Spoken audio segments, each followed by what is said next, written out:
Right, well, good afternoon, ladies and gentlemen, and a very warm welcome to this conversation with Roger Mosey, Old Bradfordian.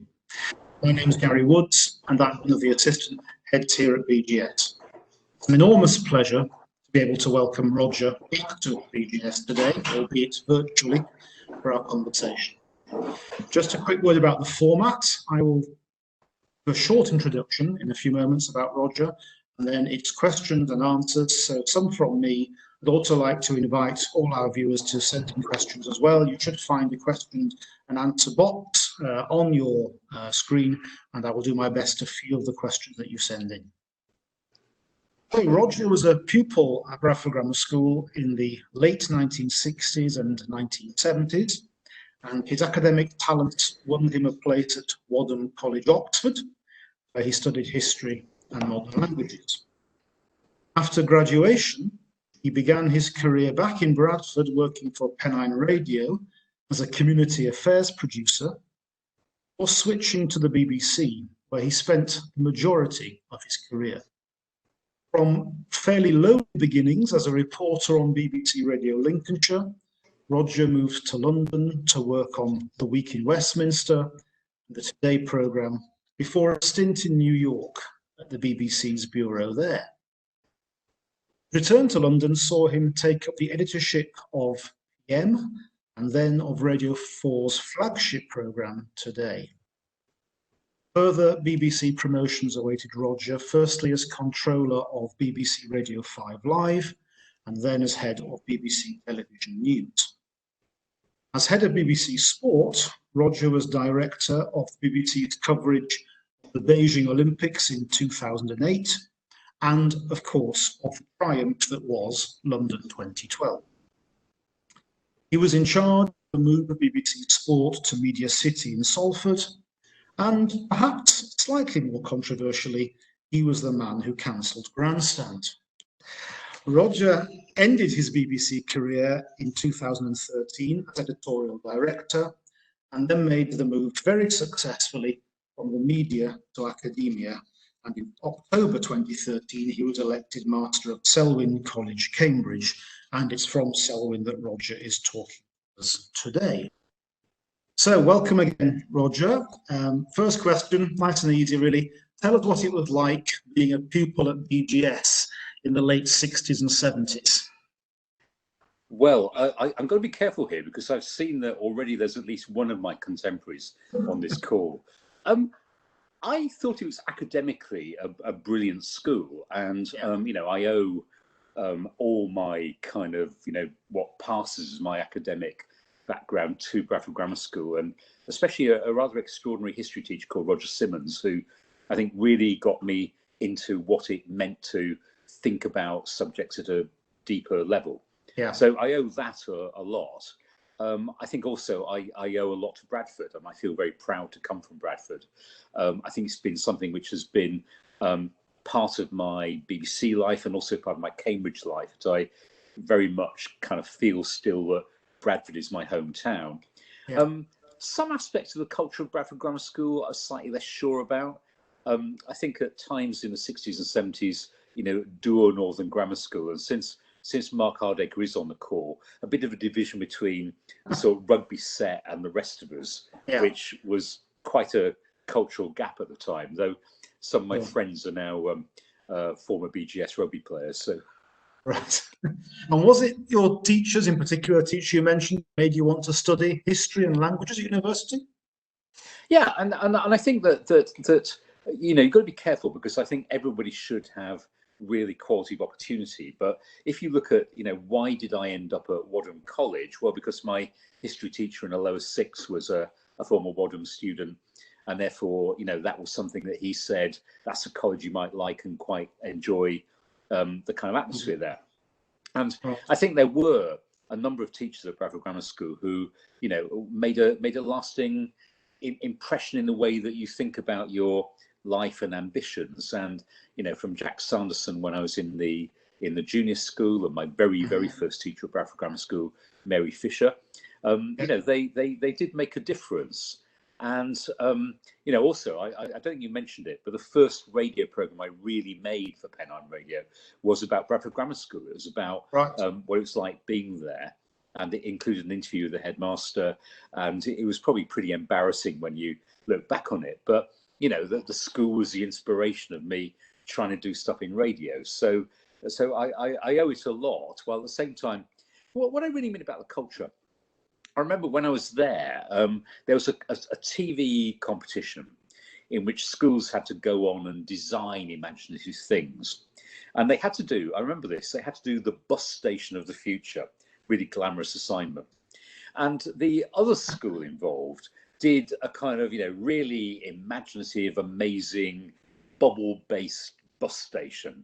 And Bradford Grammar School did a very literal architectural interpretation of it, with slightly bigger bus shelters and maybe an enhanced ramp. and that, I think, I slightly regret that the culture and the arts, which BGS is now much better at, really were a bit embryonic in the 1970s. And if you were interested in that side of things, it was not seen as being quite as good as being in the first 15. Oh, okay. So what first interested you in a career in the media? Was it BGS? Was it Oxford? Where did all that come from? I suppose it was, I just had an obsession with radio, and I've always loved radio as a simple medium. And for those who are very old, much older than you, Gary, when commercial radio came to Bradford, it's a really big deal because we hadn't had a radio station in Bradford before. And therefore I was sort of listening on the first morning at 6 o'clock when it came on air.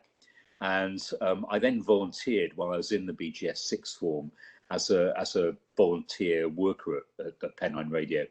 Yeah. And to my enormous joy, they took me on, and I did things like get the travel news in the morning. So I'd ring up the police for road news and ring up the bus company for the bus news, and you know, write that up for the breakfast presenter.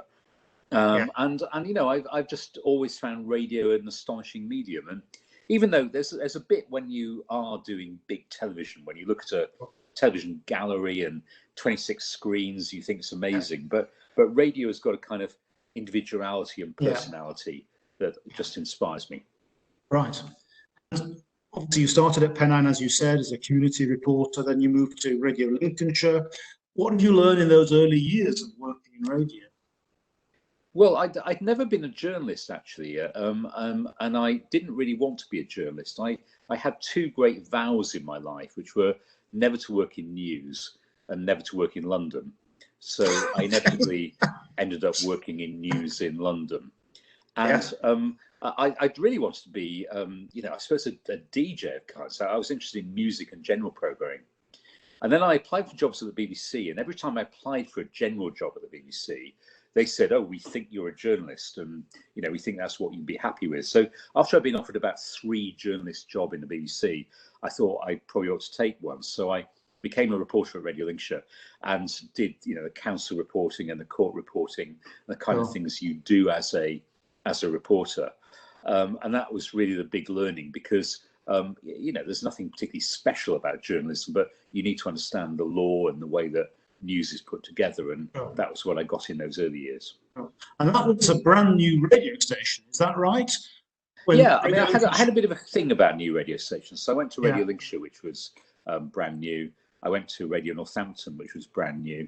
And, you know, there's something particularly just challenging about starting a completely new radio station. You go from 0 listeners to, you hope, getting the whole town and county listening to you. And you know, I think you can forget really that now we're used to having, you know, hundreds of thousands of radio stations and, you know, thousands of TV stations, and media was very scarce in the 70s and 80s. So having a new BBC Radio Lincolnshire, when previously there'd been nothing in the whole county of Lincolnshire, was a big moment. Sure. And do you think local radio still has an important role to play today? As you say, you know, your smart speaker, you can call up 1,000 radio stations with your voice. What role do you still see for local radio? Local radio appeals mainly to an older audience, and sometimes to people who are a bit lonely or want a connection with their community. And I think that's still enormously valuable. And, you know, if I have a criticism of BBC local radio, in recent years, it's sometimes been a bit about nothing. It's been, you know, what colour is your favourite potato or something, and you know, local radio is at its best when it's about the pandemic and how it affects your city, when it's about floods in your city, and you know, how communities going to come together.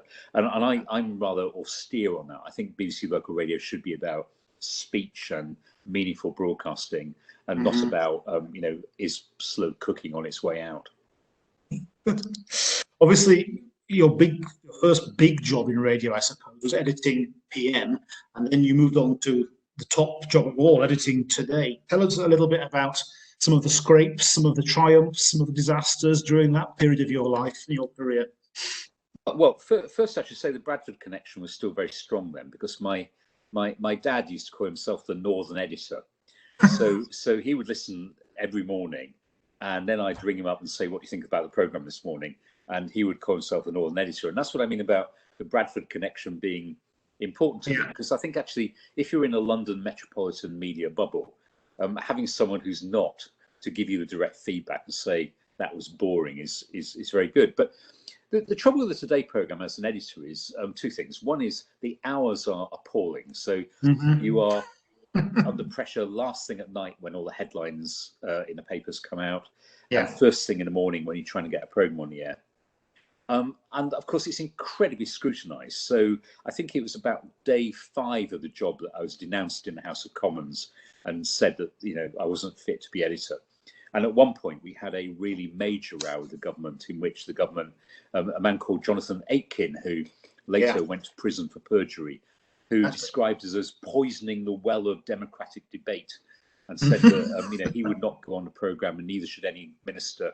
And we were absolutely appalling. I mean, you know, it means that there's nothing new about Dominic Cummings or Blair's lot now, that was happening 20 years ago, 30 years ago, 50 years ago, I guess. But it means that you are, you know, you have to be pretty robust when you're getting cabinet ministers denouncing you on the front page of the Daily Telegraph. Sure. You've got to tread a very fine line, haven't you, politically? You know, the BBC's got to remain impartial. It's the voice of the nation. How did you ensure that, as far as possible, you know, you maintained impartiality? Well, I think you have to be impartial. There is no point in doing that job if you want to push your own agenda. And, you know, I think people sometimes now think, well, you know, if people show a bit of opinion, what's wrong with that? Well, the answer is that we're a very polarised country in many ways now, and the world is very polarised. And this idea that the BBC should end on one side or other of that debate, I think, is incredibly dangerous. And the BBC should be the place where people come together and where you get rational discussion and debate, and not one where they're taking one side or other in a culture war. So I think very strongly, I felt that my own personal opinions were irrelevant. And you make sure you give people of all parties a tough time.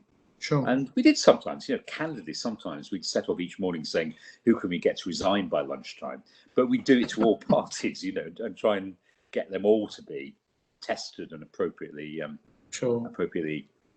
undermined. When you left the BBC, I hope I'm embarrassing you here, I think you wrote in the Times it had become a bit too left-wing in its views and hadn't given enough space to anti-immigration views or to EU withdrawalists. Is that still your view? Yeah, I never said the BBC was too left-wing. I said that there was a general liberal mindset. And by that I mean that the example which still sticks in my mind is, I think it's probably 2000. Well, say sticks in my mind. I think it was 2005 when an election for a new pope was going on, and I was listening to the discussion in the editorial meeting, and generally people thought the pope should be, you know, pro-women priests and pro-gay rights, and should probably rethink abortion and contraception. And then there was this rather sort of surprising moment for the editorial team when the Catholic Church elected an actual Catholic to the role, and Joseph Ratzinger, who was, you know, on the Conservative wing. Absolutely. And so I don't think it's necessarily an overt bias. I just think the BBC, you know, naturally as a small L liberal organisation, has rather liberal values, and I think it's not very good at understanding you know, right-wing conservatives like Ian Duncan Smith or Jacob Rees-Mogg, but it's not very good at understanding Jeremy Corbyn either. No. And it tends to be rather, for those who are a bit older, rather Shirley Williams. You know, it has a nice middle-class liberal view of the world. Yeah. And it finds either end of that political spectrum rather more difficult to understand. Yeah. So that's what I was saying. And I don't think it's necessary to, you know, it's not politically biased at all. I think it just has assumptions which are not necessarily the assumptions of most of the country. No. And is that why you think the current government might have the BBC in its sights? Well, I don't. I think the idea you're going to whack the BBC is a very bad idea, and we need the BBC. But I thought, for instance, I mean, two things really. The BBC never really saw Brexit coming in 2016. And also they seemed very surprised by the outcome of the 2019 general election. And I think that you can be impartial, but you need to understand the country more. And in particular, London is, as I said earlier, a bubble. And if you're in London and you're talking to the same people, and I know because I've been one of those people. I mean, when I was editor of The World at One, you know, we always used to go and drink in the pub down the road, and we go and play softball in Regent's Park, and we were pretty much all Oxbridge, and we were pretty much all 30. And you know, if you asked what is life if you're a hill farmer in Brecon, and what is life if you're a car worker in Sunderland, we didn't really know. And I think the BBC has probably got even more like that in some ways. And I think if you know, I'm not at all an advocate for the views of a UKIP voter in Clacton, but the BBC just doesn't get UKIP voters in Clacton in a way that it does get, you know, Liberal Conservatives or Labour supporters in Islington. And that's just a fact, but it's not a, you know, you have to be very careful about your perceptions then. And what about the license fee? Do you think the license fee has a future in this age of multi-channel television, radio, streaming? It's the least worst way at the moment of paying for the BBC. But I mean, I know from the students at Selywn that they find the concept of a television license fee, you know, amazingly quaint. And of course they would. And, you know, I would rather look at generally the idea of how you give support for high quality public broadcasting. And I'm a bit of an outlier on this, and I've never entirely seen the argument about doing it from general taxation. I think if you did it from general taxation, it's progressive, so the people who can afford it pay most. And the argument against it is usually, yes, but the government would have, you know, control over the BBC. Well, it sort of does in a way already. I mean, the license fee is set by the government. So I think you could probably have an independent way of doing that. But I certainly think that there needs to be a public investment in broadcasting. And the BBC at its best is wonderful, of course it is. But should the license fee also be used to support other forms of public broadcasting? I know, for example, part of it supports S4C in Wales now. Should it be used to support other channels like ITV, which seems to be treated largely from public service broadcasting? Well, we did. When I was in BBC News, we looked at ways we could cooperate with ITV, especially on regional news. And it didn't really come to much, but there's the idea that maybe you only need one studio. So you'd have one studio in Leeds that was both doing Look North and Calendar. And I certainly wouldn't be ideologically against the idea that the money for public broadcasting should be spread around a bit. I think the risk is that in an age when Apple and Netflix and Amazon have got huge amounts of money, I mean, many multiples of the BBC income, you have to be careful you don't make the BBC a complete minnow. And the BBC actually achieves a lot. I mean, you know, £5 billion a year is quite a lot of money, but the BBC does, I think, deliver pretty good value for that £5 billion. If you start slicing it away too much, you end up with a world in which the BBC just shrinks to nothing very much. And at the moment, it's absolutely true that Channel 4 and ITV do need support because they're losing a lot of advertising at the moment. And, you know, we need to look at how we make sure the plurality stays in UK media. Just a reminder to those of you watching us that you can send your questions in and I'll feed them through to Roger. So after the news, you moved to sport. By your own admission, perhaps you weren't particularly a sporty pupil at BGS. What was that when you made the move to sport? My uncle was horrified. He said, Why have they made him head of sport? He knows nothing about sport. and I think I was deliberately made head of sport because they wanted someone who wasn't completely wrapped up in the sport world. And, you know, if you went to the BBC Sport teams when I went there, they would not understand why the schedule hadn't been cleared because the snooker match was overrunning, and they wouldn't really care if Strictly Come Dancing wasn't on that night because, you know, it's a second round match of the Benson Hedgers, you know, so they didn't quite get the way sport should fit into the wider ecosystem. And, you know, I love watching sport. I mean, I watched Bradford City a lot when I was a kid. I'm afraid I slightly transferred my affections to Arsenal when I lived in London. Right. But you know, I do believe in sport, and I think especially in public broadcasting, sport is one of those things that does bring the nation together. You know, there are three big things really: big news events, royal weddings, and World Cups and Olympics, and that's what the nation comes together for.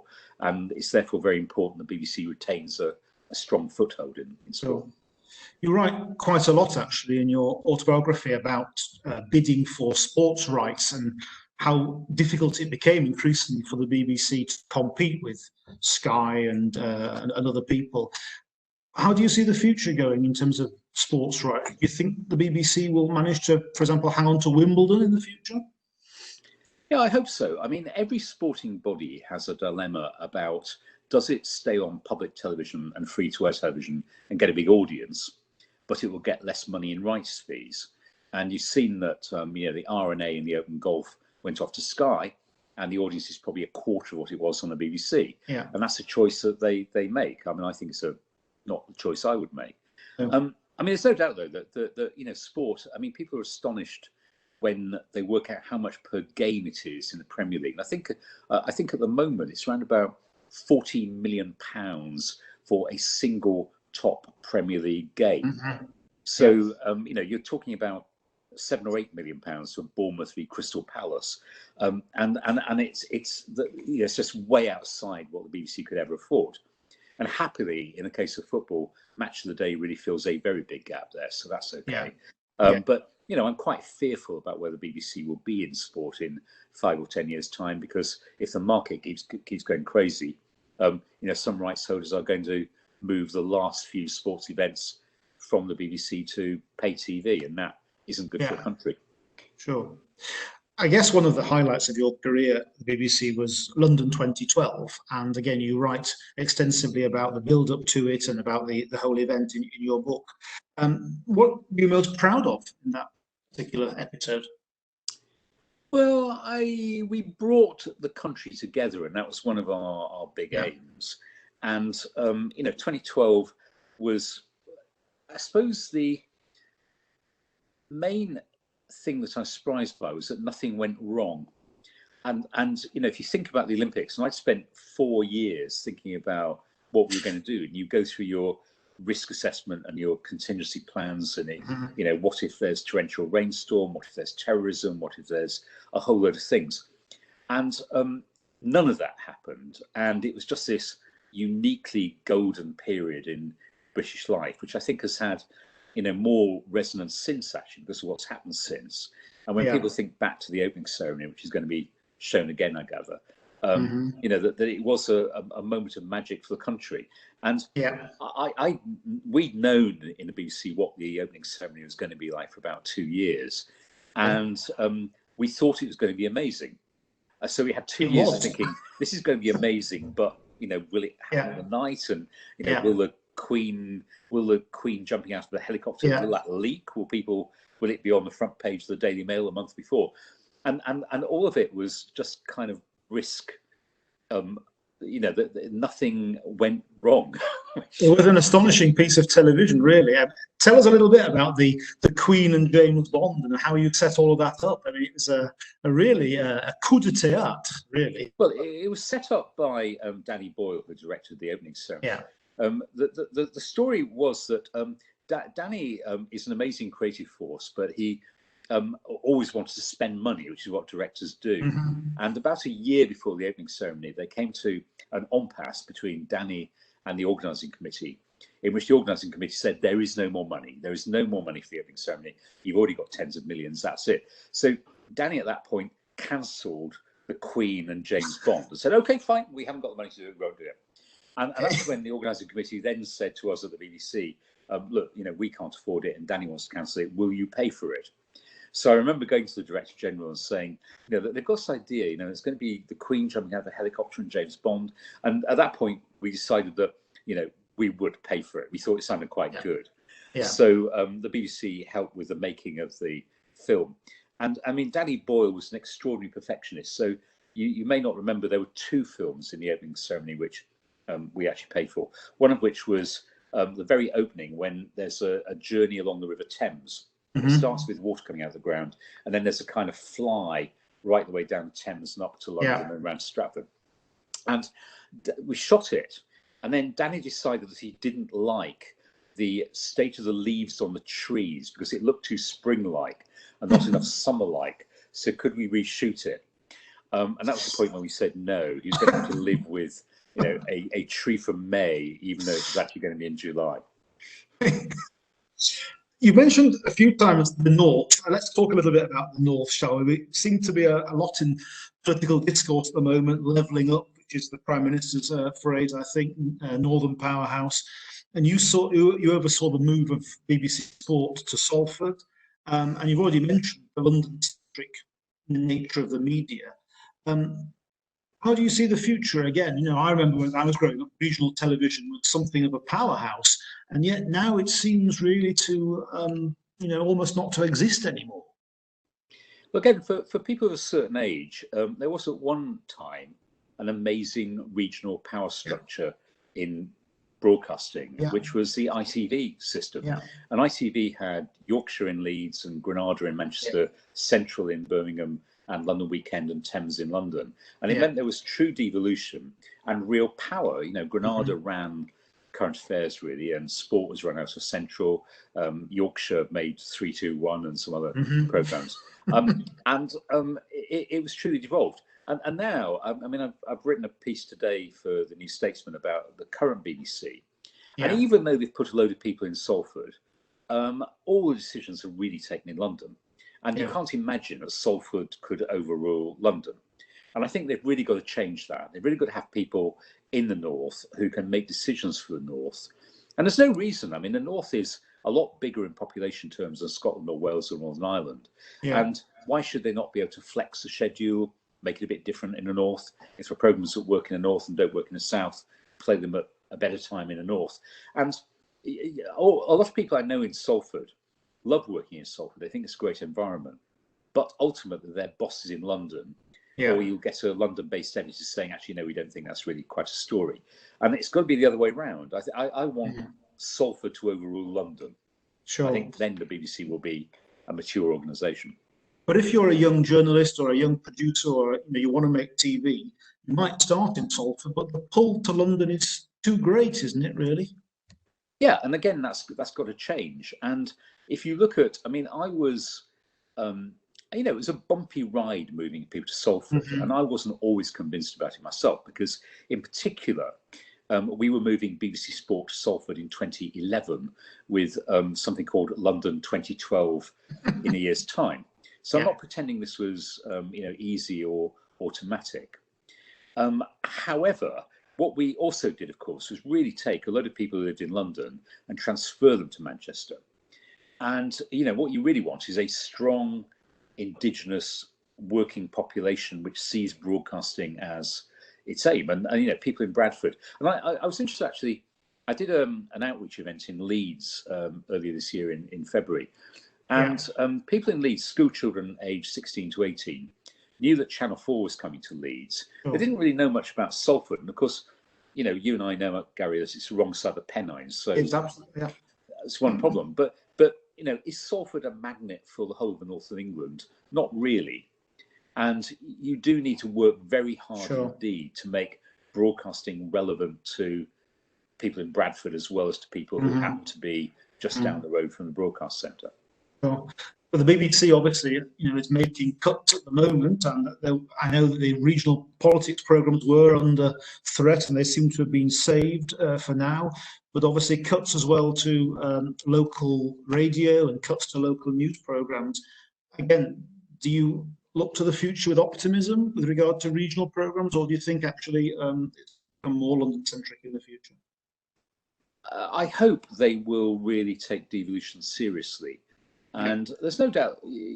I'm very acutely aware that broadcasting is changing, and I find it. I talk to students here quite a lot about what their tastes are, and if you ask students, "Do you buy a daily newspaper?"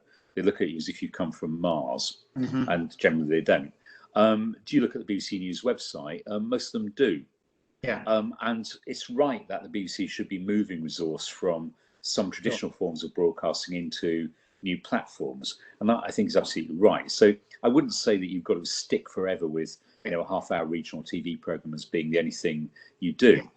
But I think that point about it being about your voices and your locality, and if you look at the political question again, if the BBC had been based in Bradford or Sunderland, would it have called the general election better, and would it have called Brexit better?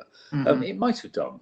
Would it have been more diverse? It might have been more truly representative of the communities of the UK. So it is a problem for the BBC if it stays as too much London. Sure. Okay. And the whole future of television, in the individualistic age that we live in, once upon a time, television was a collective pastime. Is the fragmentation of the media such that we were going to see the end of television as we know it?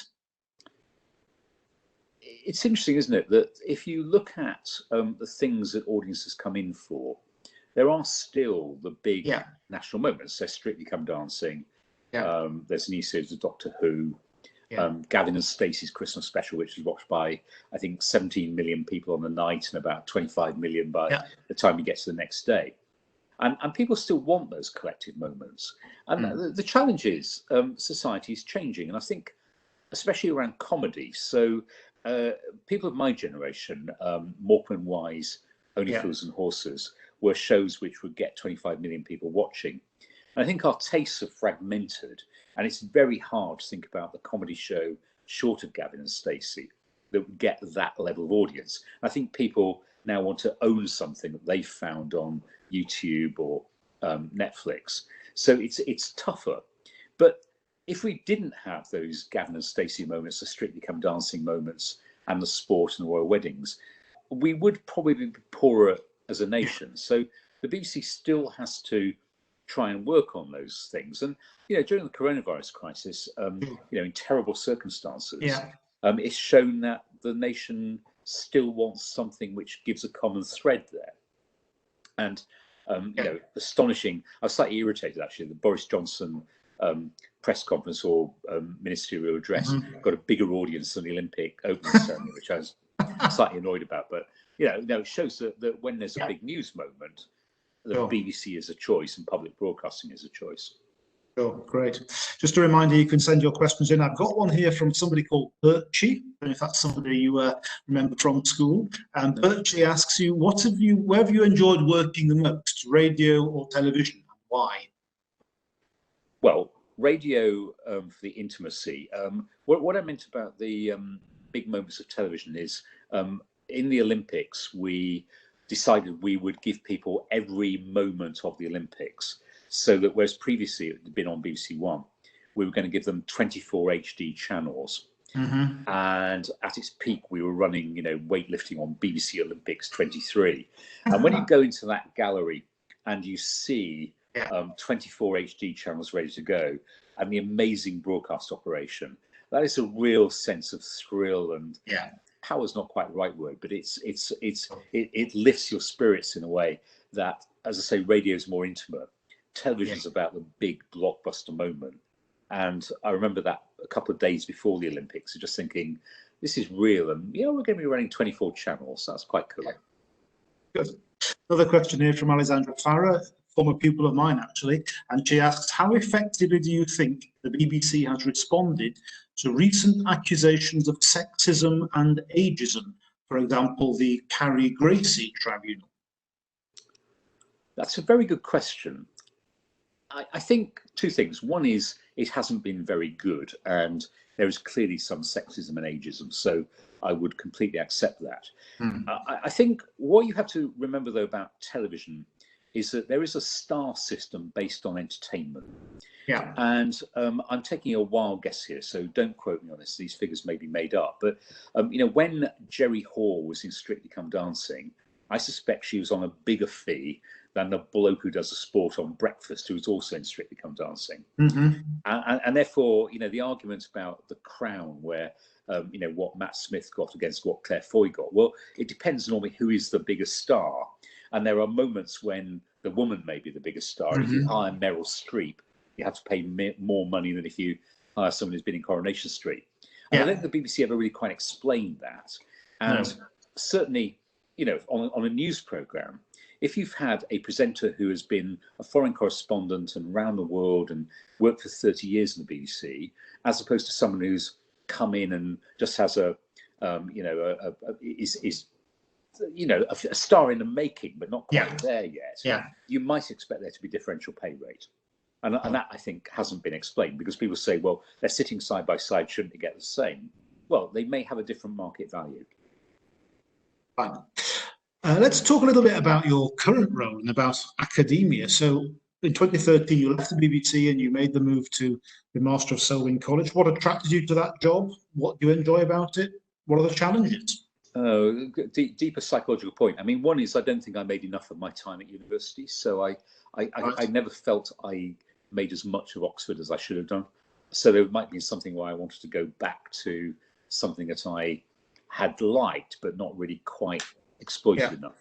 I also really like working with young people. I mean, you're surrounded by 600 brilliant students, and they are constantly interesting and provocative and challenging, and I absolutely love that.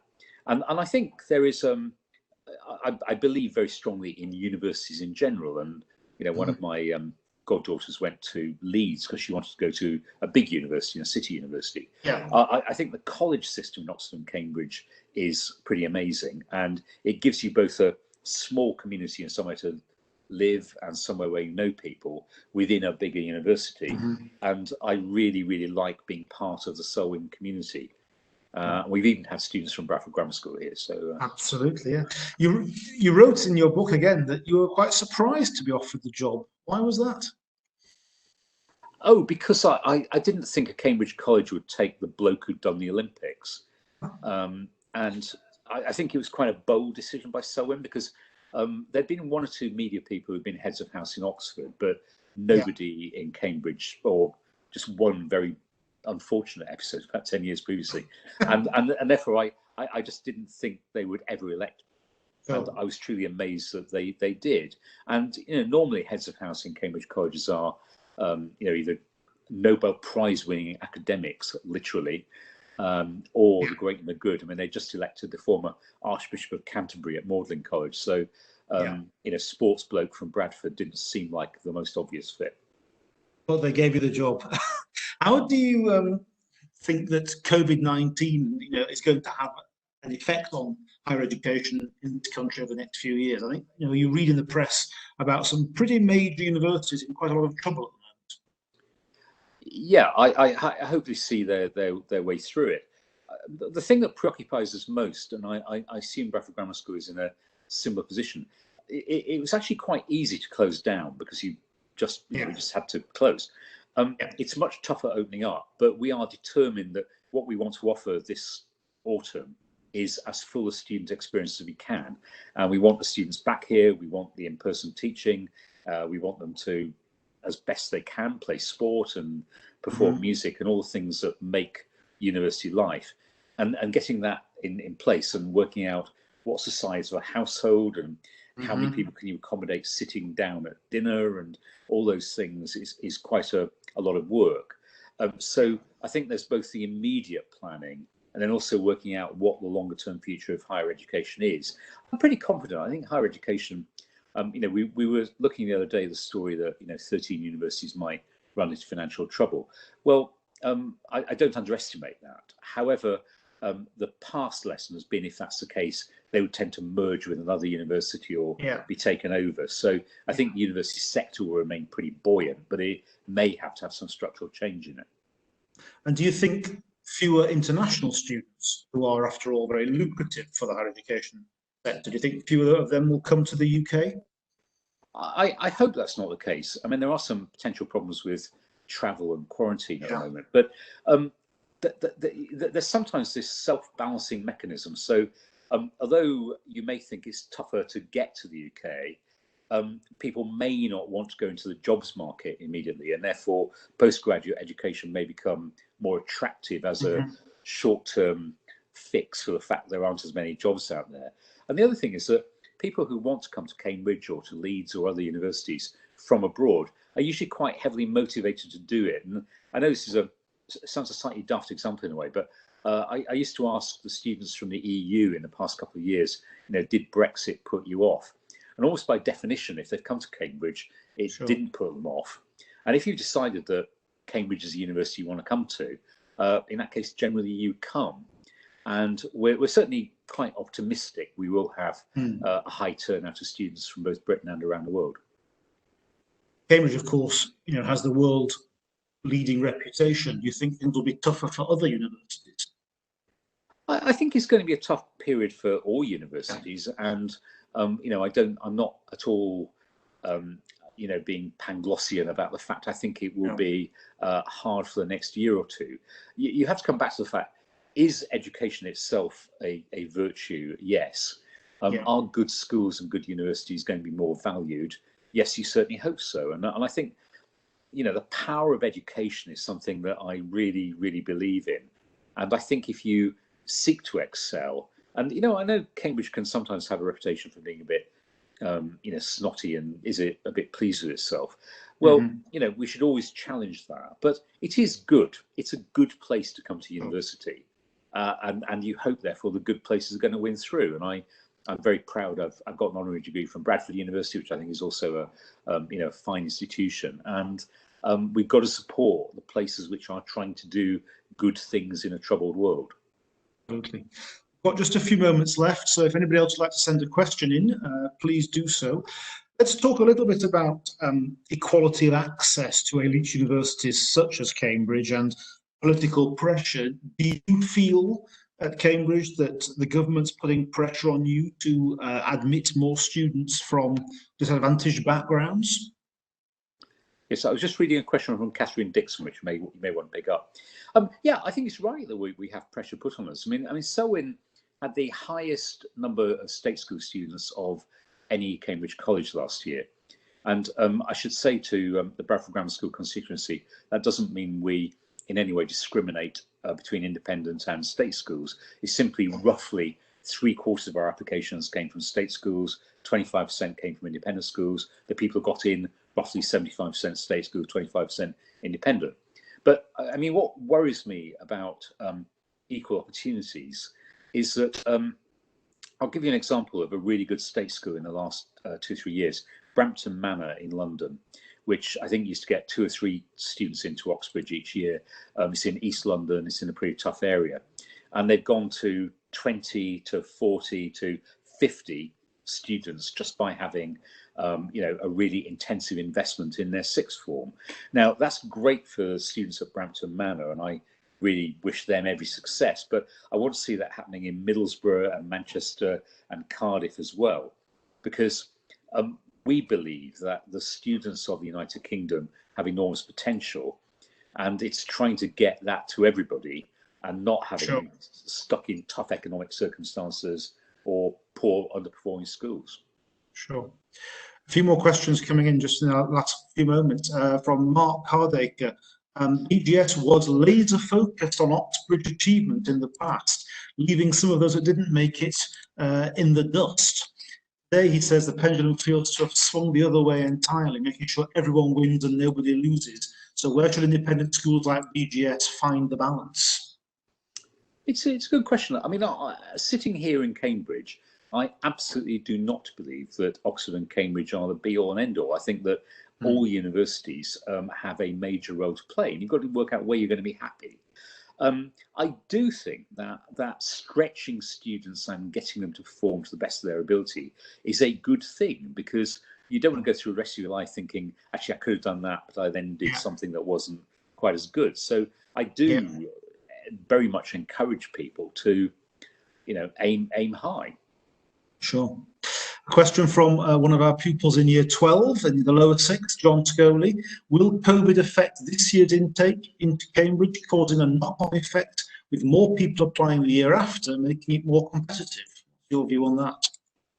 It's a really good question, and we are pretty determined that shouldn't happen. So we are not going to be encouraging deferrals or applications in a year's time, because we do believe that you've got to be fair to, I suppose it's this year's 11s, isn't it? That you've got to be, or year 12s. You've got to be fair to everybody. And certainly if, for instance, we take 120 students each year, if 30 deferred and went into the next year, that would be 30 fewer places. So we think that if you get a place this year, you should take it. And we want it to be as fair as possible to people in a year's time. Sure. Thank you. I think this might be our last question, and it's from Deborah Williams. As a BBC lifer, were you tempted to cross over to the dark side, to ITV or Channel 4? No, I was very lucky in the BBC. I mean, when you've been somewhere, I was there 33 years, and that sounds really is BBC lifer. But actually, I loved it. I really enjoyed it, and I did loads of different jobs. And it was really when I stopped finding it fun, which was probably after the Olympics, I thought, well, let's go and do something else. And I feel enormously privileged to have landed here, which I also absolutely adore. Sure. Great. Thank you very much. Well, Roger, it's been an enormous pleasure talking to you.